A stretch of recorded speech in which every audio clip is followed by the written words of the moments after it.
was a great camp. We had a ton of players here. We had 200 players, 9 through 12 in the morning, and we had about 270 youth players in the afternoon. So it was a full week, and I'm glad it's out of the way. Handing out equipment and organizing our fundraiser and everything. It was a great week to be done with, but also very encouraging for what we saw in our team. I think it is very important. We have roughly 95% of our players come to camp 9 through 12, so it's really a good indication of we put in our offense and defense and really get a lot accomplished. Kid isn't required to come, but almost everyone comes because they know how important it is.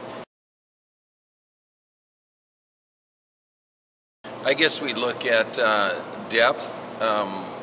Most of the players we've seen in the summer and the passing tournaments and things, so we kind of know what we have. But some of the kids have improved a lot. Some of the players, that especially sophomores to juniors, have improved a lot just by growing up physically and mentally. And so we find some depth in our team, and that makes it very important to see during camp. Well, I think the main thing that I want to see is concentration and dedication to focus the little things. We have a lot of skill and we have a lot of talent, but can they focus from the start and improve on the things that they need to improve on? I think the first week of practice is just something to get off on the correct foot, set the tone as coaches. I've talked to my coaches about setting the tone. Hustling the drills, working hard, being on time, all those certain things that we want our players to have during the year, and we want them to emphasize that during the first week.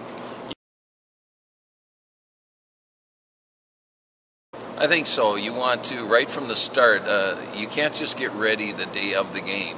Teams that want to get ready just the day of the game, they're going to come up short usually. So if we focus in and make sure that we do our job starting with the first practice, and that is hard to focus for 2-a-day practices because it's hard and sometimes it's not that fun. So we have to make sure they discipline themselves mentally so that when that first game comes around, they're prepared.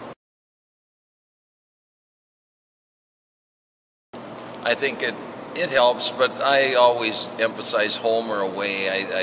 Away games I view as a challenge. I talk to my team about how special it is to go on someone's field and beat them, and how well you can play at that point in a bad setting, where home games are you just go play. I don't play a role of captain as much as senior leaders. I think all our seniors are leaders. Sometimes you can get named a captain, but you're not really a good leader.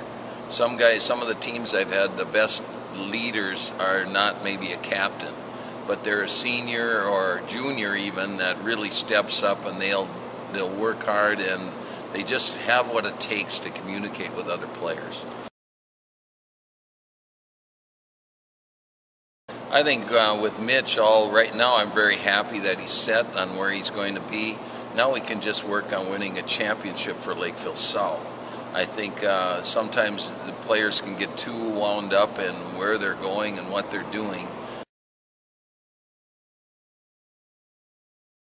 I've had that'll happen a lot, and now that he's got that out of the way, he can be a high school kid and just play and work hard, and he has a lot of faith in what we're doing, and he's got a lot of good receivers.